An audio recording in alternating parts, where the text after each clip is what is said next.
Okay, let's continue hearing about this wedding. The Kemps arrived with 2 casseroles and dessert. Because the dining room was too small to seat so many people, the food was set out on the dining room table. Everyone picked up a plate and helped himself. Ramona was happy that she was no longer responsible for Willa Jean, who had trouble serving herself and was helped by her grandmother.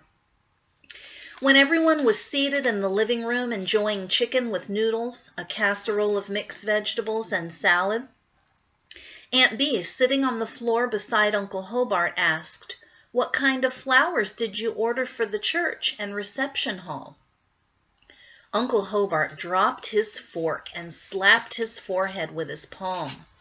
"Flowers for the church! I completely forgot." "Hobart, you didn't. I had them on the list." Aunt Bee was not sure he meant what he said. Her groom was a kidder.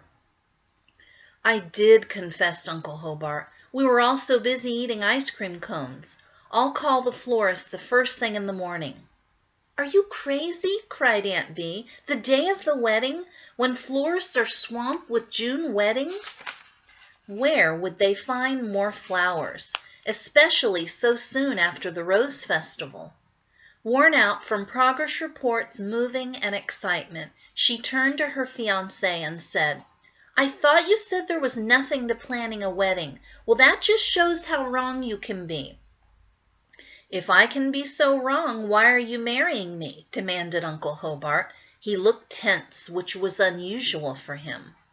Both families tried to act as if they were not listening, except, of course, the older children, who were fascinated. But Willa Jean looked like she might cry.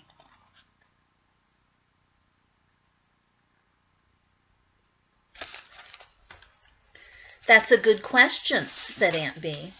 "That's a good question. That's a good question. All the years I was in school, teachers were always telling me I had asked a good question. Half the time they didn't even answer.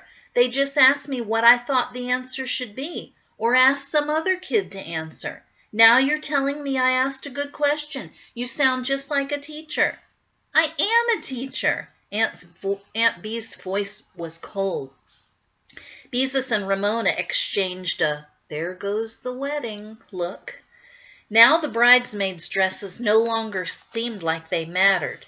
Howie looked hopeful, as if he thought he might escape carrying that ring on the pillow after all. Uncle Hobart raised his voice. "Just once I would like to hear a teacher answer a question. Why are you marrying me if you still plan to marry me?" Aunt Bee began by sounding like a teacher. "Hobart has asked a good question," she said with a pleasant smile before she turned and shouted, "Because I love you." Then she burst into tears. Ramona was stunned. Mr. Quimby put his arms around his wife, who looked as if she wished everyone would just go away. "Feeling okay?" he whispered. "I feel okay." Mrs. Quimby's voice was unusually sharp. "Why shouldn't I feel okay when I'm having a baby? It's all perfectly natural. Stop fussing." Mr. Quimby looked hurt. Uncle Hobart calmed down and looked ashamed. Aunt Bee wiped her eyes on the corner of one of her new bath towels. "Why can't we just pick some flowers?" asked Ramona. "What flowers?" demanded Beezus.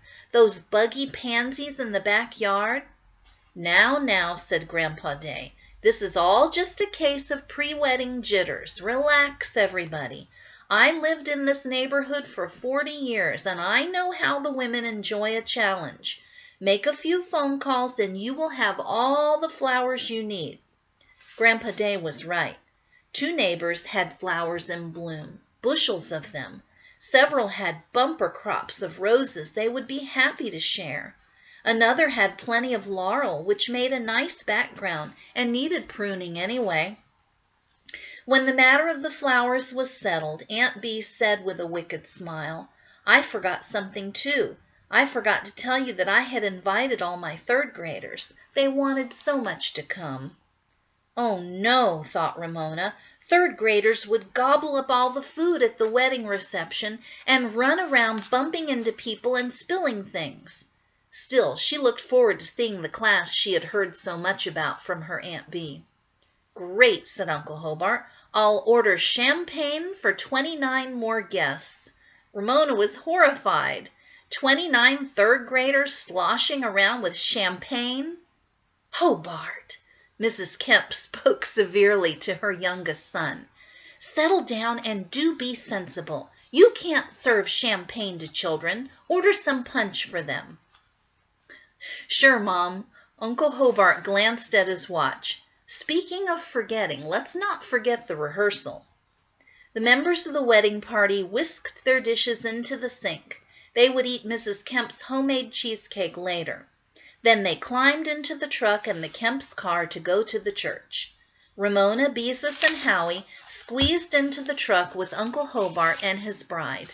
This was their only chance to ride in it. "Swell, just swell," muttered Howie. 29 kids laughing at me, in girls' socks, carrying a stupid little pillow." "The dresses still haven't come," worried Beezus. Uncle Hobart was reassuring. "Don't worry. You girls would look pretty even if you had to walk down the aisle in gym clothes." As the truck pulled away from the curb, a car pulled up.